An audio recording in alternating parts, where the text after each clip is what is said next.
Have you ever heard of the Bunyip? An enigmatic mythological creature from Australian Aboriginal folklore, the Bunyip is whatever it needs to be. Do a Google image search for it. Doesn't help, huh? So, what exactly is the Bunyip? The Bunyip is a wombat-like creature with a curved reptilian talons and a long wet tail. The Bunyip is Australia's answer to Nessie, scaly, prehistoric, with a wide gaping mouth and fins that glide silently through murky waters. The Bunyip is a giant rodent with goat-like eyes and a butcher bird's beak, a precision killer, capable of stripping you of your skin before you even realize you're being eaten.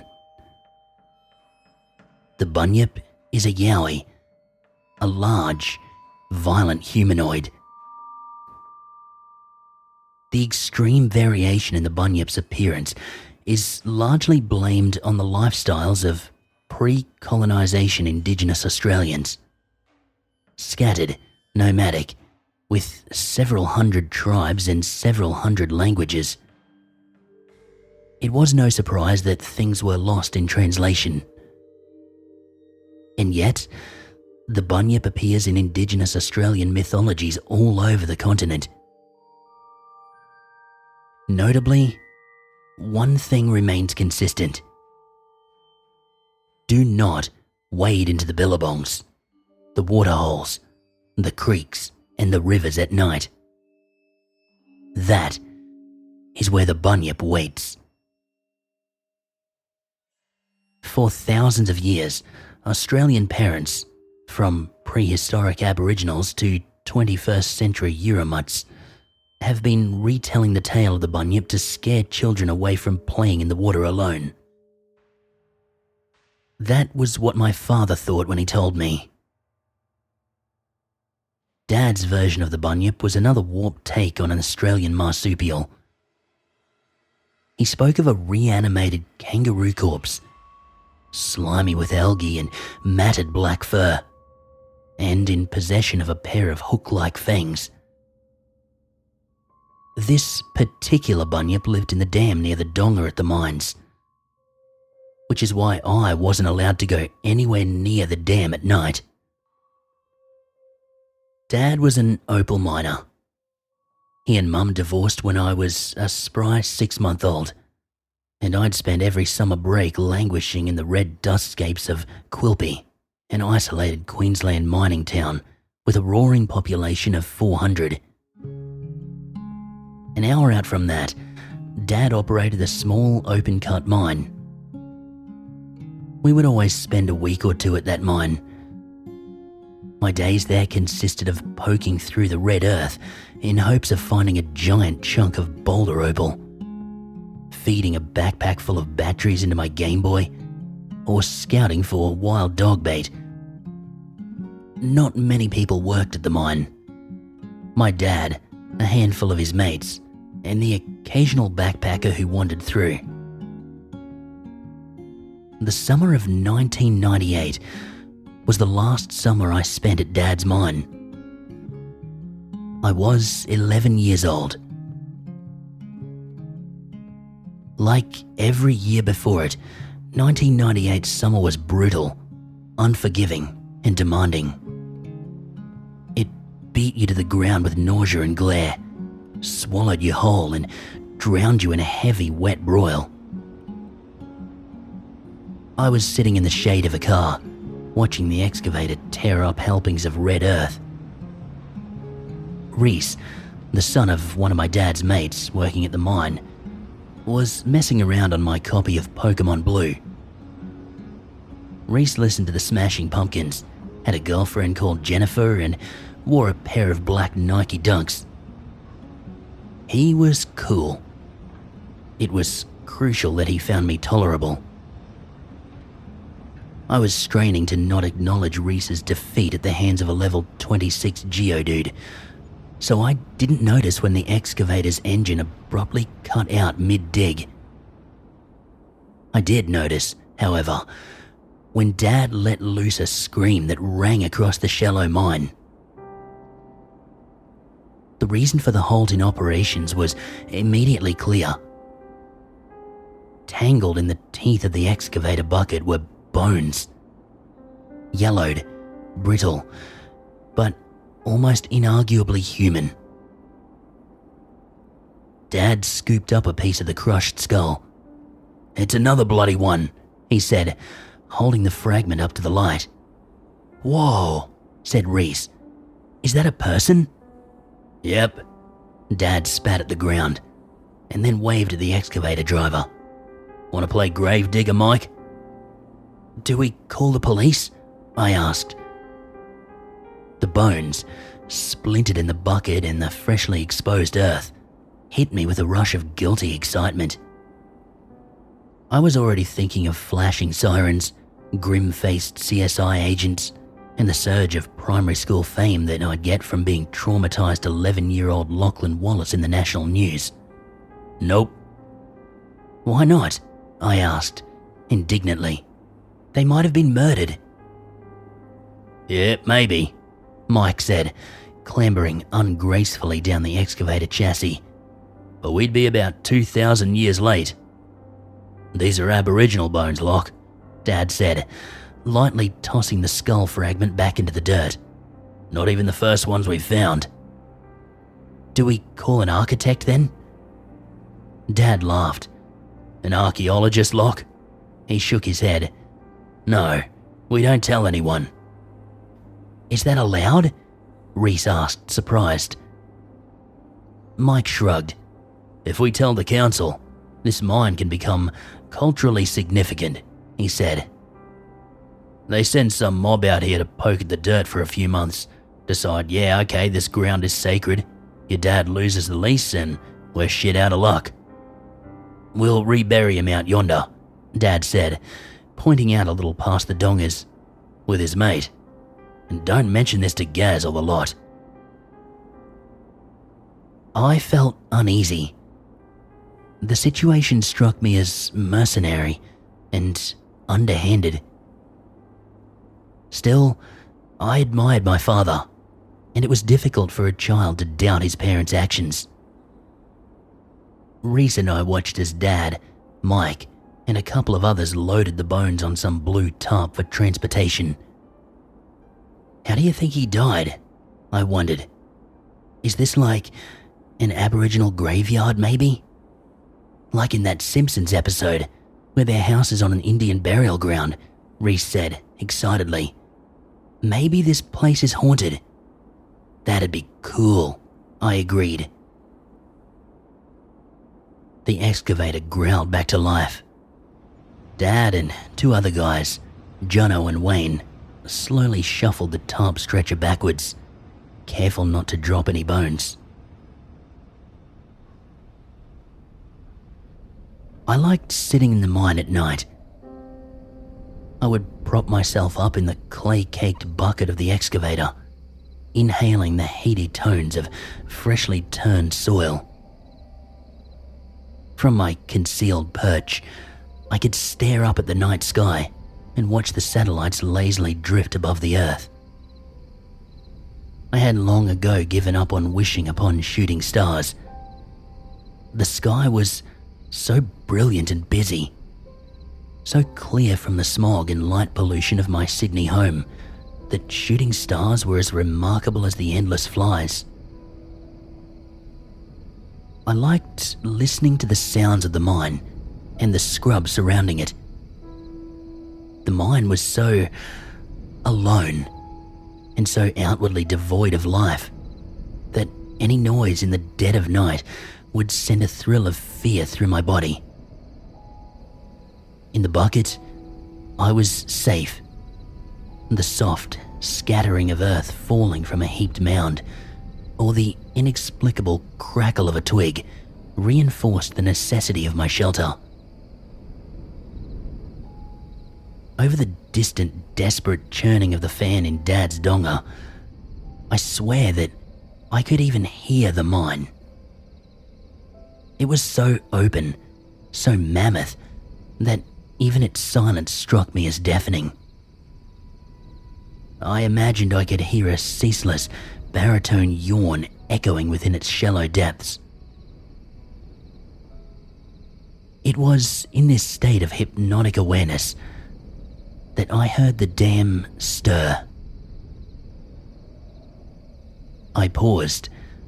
The dam and the sky were the only two entities that usually guaranteed true silence. It didn't get windy, so the dam didn't lap. Its surface was usually smooth as glass. I peered out over the bucket's teeth. Small, concentric ripples played out on the dam's surface. It didn't have any fish. Nothing lived in there. I slid out of the bucket and, again, hesitated. The mine represented the midway point between the dam and the camp. Walking towards the dam took me much further away from Dad and the rest of the crew, and the fluorescent lighting. Still, there was a creek not too far away. Maybe something had come from there. Something cool, like a platypus or a crocodile. Slowly, I moved towards the dam. Its surface was calm again. I noticed a fresh track of moistness in the earth at the dam's lips, as though something wet had been dragged out, or dragged itself out. It trailed out 3 or 4 feet before the dirt dried out. I took another halting step towards the dam when I heard the loud snap of a nearby branch. The loud trill of vulnerability possessed me, and I bolted back to camp.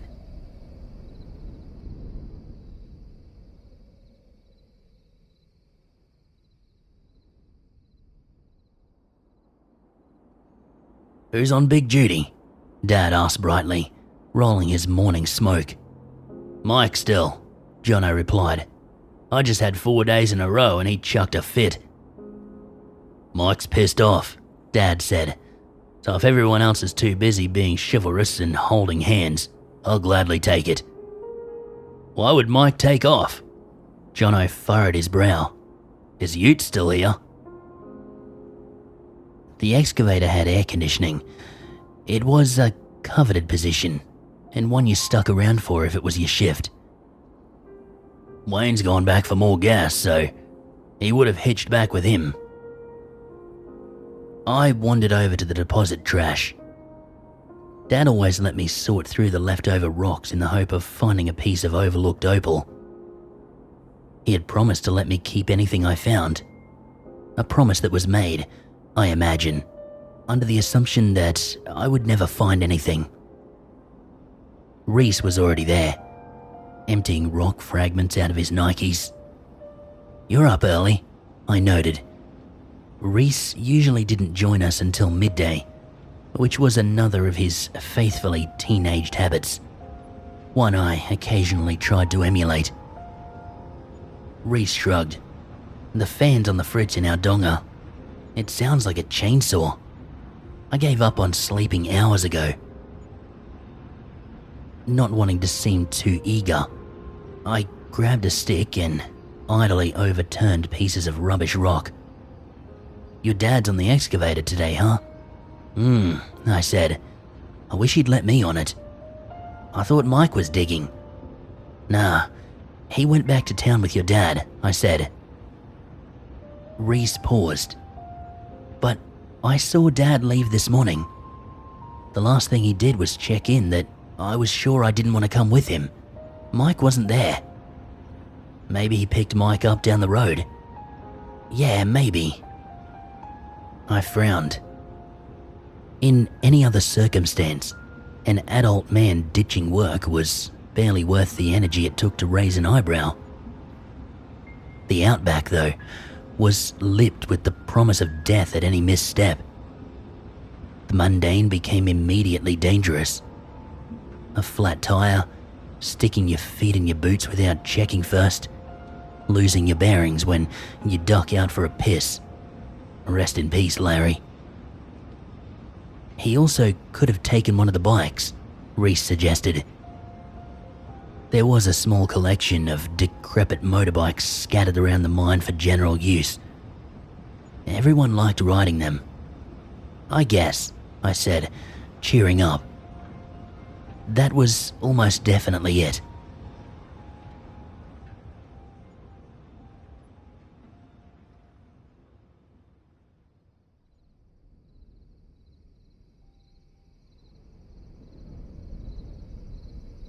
I sucked in a mouthful of nighttime air, anticipating the full round taste of the mine.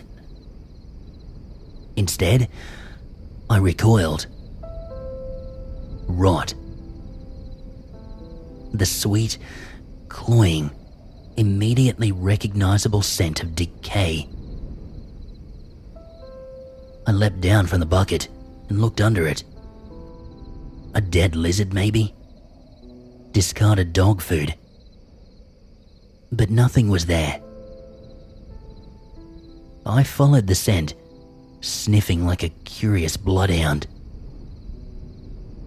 I was 11 years old, and dead things were cool.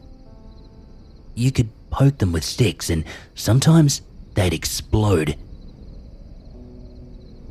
The scent grew stronger towards the westward section of the camp.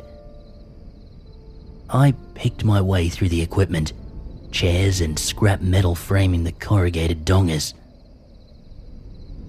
I heard that familiar deep hum of the overworked fans, the clinking sounds of cutlery singing faintly from behind the tin walls.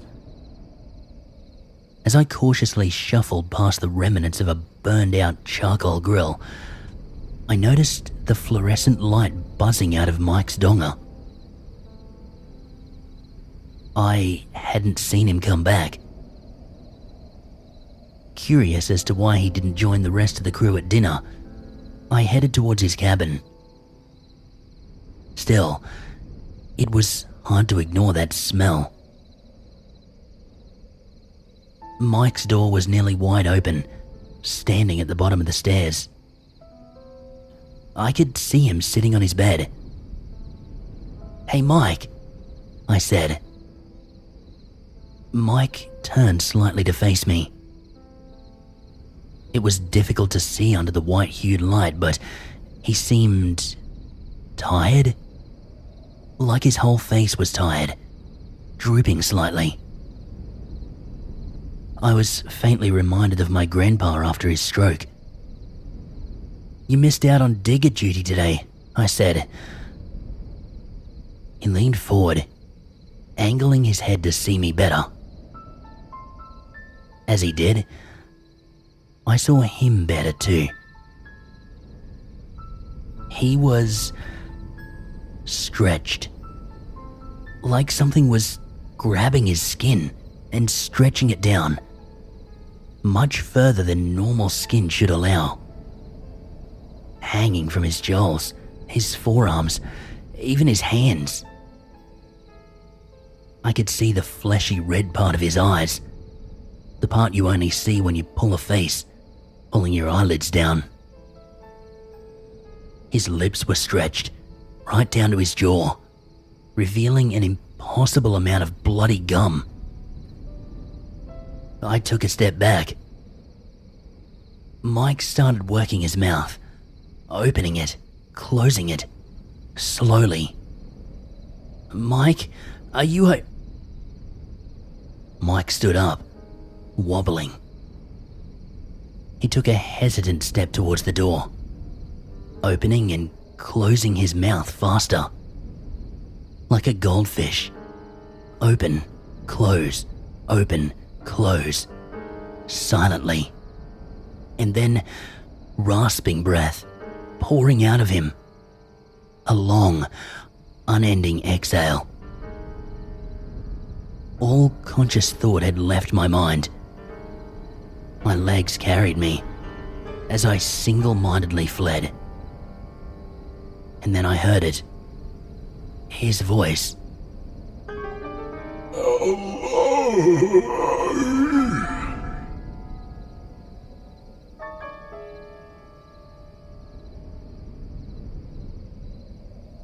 Dad walked heavily back into the donga.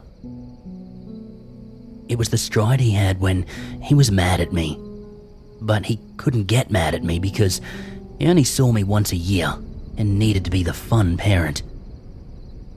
"Mike's okay," he said. "Bloody noble of you to be checking up on my workers at 11 at night." "He's not okay," I insisted. "His face was all weird. He was acting weird too, like he couldn't talk." "He could talk fine when I went and spoke to him," Dad said. "He was probably just messing with you, kiddo. It can be hard to resist." "But he was..." "Tell me in the morning. I've got to be up in 5 hours. And no Game Boy with that bloody book light."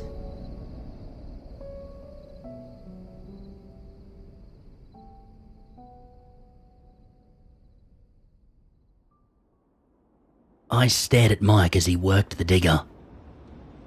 He did seem okay. Down, dig. Up, release. Down, dig. Up, release. I told Reese what happened, and he thought it was hilarious. "It's probably because you read all those goosebumps," he laughed. "It's fun to scare you." Still, I couldn't really look away from Mike. The way he moved the controls reminded me of the animatronics of the Looney Tunes river ride at Movie World. Those slow, methodic movements, the jarring shake after each gesture, the urge to look back at them when you weren't supposed to, when your boat had drifted by, to get that weird, insider exhilaration at seeing it collapse. The lights fade and then whir back to life and repeat the script for the riders behind you. The idea that, if I looked closely enough, I could see the mechanical arms working underneath their skin.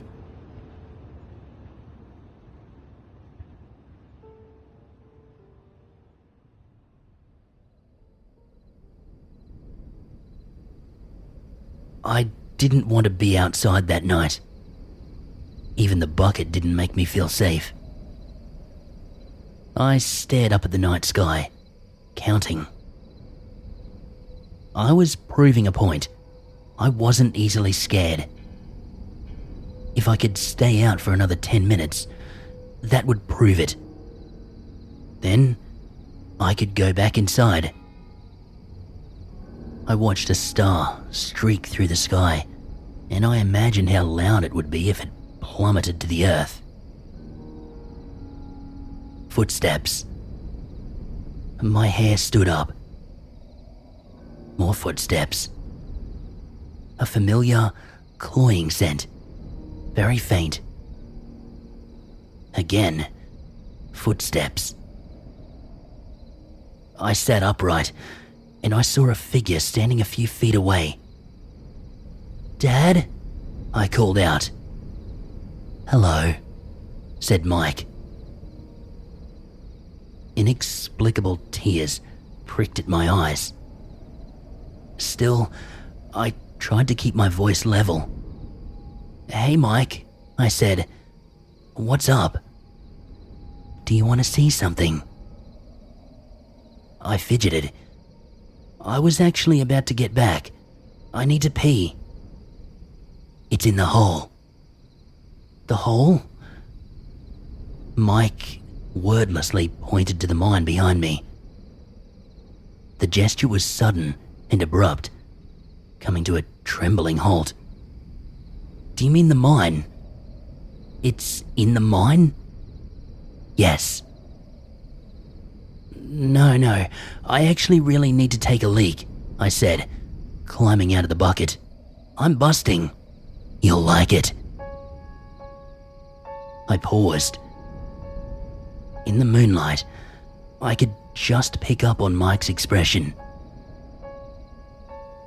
His face had stretched into a frozen grin. The white of his teeth flashed in the dark. He was staring at me. "I'll go piss, and I'll be right back," I said. "Promise." Mike didn't respond. Stealing my nerves, I walked past him. As I did so, he turned his head to follow me, smile remaining fixed, wide, and unwavering. I didn't keep looking to see how far his head would turn. Seconds after breaking eye contact, I sprinted back to camp.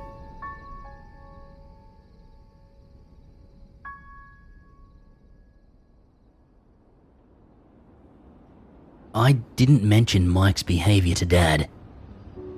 Mike probably just wanted to show me a new opal vein or one of the fossils that occasionally gets unearthed.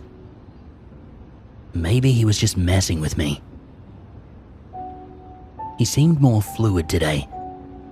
Still a little stiff, but he would laugh at jokes and manipulated the excavator more gracefully. "Check this out." Reese threw himself down next to me, waving a torn magazine in my face. "What is it?" "Penthouse. I found it in the trash." I quickly shuffled over next to him, peering over his shoulder. "Whoa. Yeah." We wordlessly flipped through a few pages. I pretended to be familiar with all the terms. "Hey, I was wondering," Reese said. "Yeah? How do they know that skeleton was old? As in ancient or whatever?" "You're thinking about that now?" I asked. "Dude, what goes on in your mind?" Reese laughed. "I don't know, man. I was just thinking."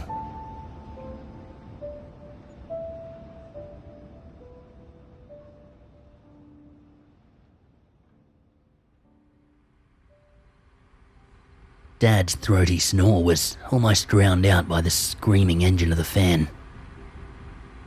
Nestled under a thin, holly sheet, I smiled as gym leader Erika threw out a victory bell. My Charizard was already switched in. I didn't need to prove myself tonight. Besides, there were fewer mosquitoes inside. I had just secured the rainbow badge when I heard crunching outside.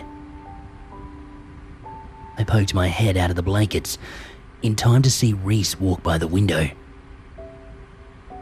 I hopped out of bed and I called outside, softly calling his name. "What?" he whispered. "Where are you going?" "I'm going to the mine to check for more bones," he replied. "You want to come?" "No thanks," I hesitated. "If you see Mike out, don't talk to him. He's been acting weird lately." "You're still on about that?" "No, I faltered. "I guess he's been drinking or something." Reese shrugged. "Have fun playing Tamagotchi or whatever."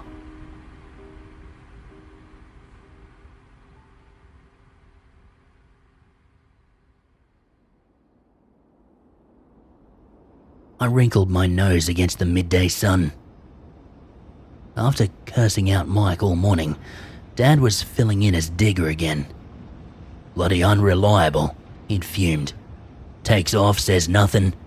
Oh, he doesn't get paid." I absent-mindedly picked at my toenails, wondering where Reese put the penthouse. I silently rehearsed a casual way to ask for it when he finally woke up. "Hey Reese, where are you hiding the goods? So Reese, that penthouse still open to the public? Hey, what was the name of the chick on page 15? A guttural scream interrupted my thoughts. I jumped up. Wayne. Wayne was on his knees, screaming and screaming. A hoarse, deep scream, and his arms wrapped around his stomach.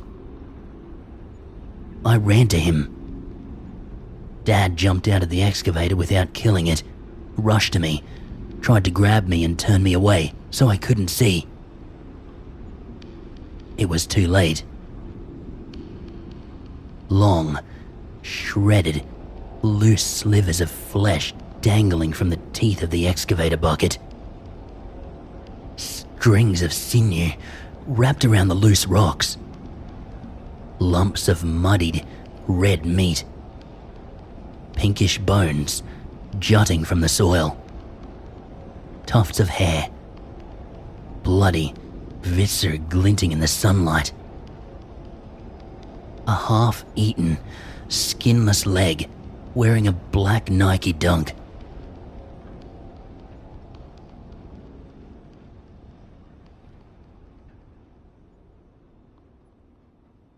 The murder was pinned on Mike. He was never found, but in corroboration with my testimony, the police assumed Mike had had a psychotic break, brutally hacked Reese apart, and fled into the bush. They sent a chopper searching for him a day or so, but the search was abruptly cancelled. Dad told me for years that they never found him, but I had always suspected that that wasn't the truth, that they'd found his parched body in the bush somewhere. I called Dad a few months ago, asked him to level with me.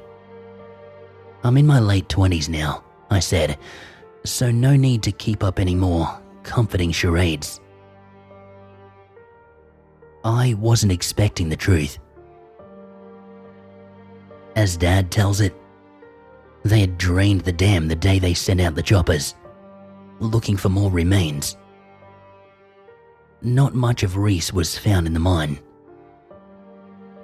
Well, they found Reese, and they also found Mike. Or rather, they found their skins. Gaping, perfectly hollow, and bloodless. Limbs like rubber tubes pinned under a rock.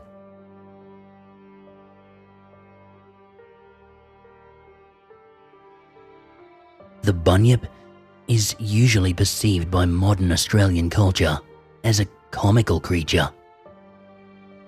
The lack of a firm identity has given rise to children's books, painting them as rotund, colourful things. An Australian addition to Where the Wild Things Are. We have unlearned the fear passed down for thousands of years. The word bunyip is synonymous with imposter and pretender, and it can be anything it needs to be.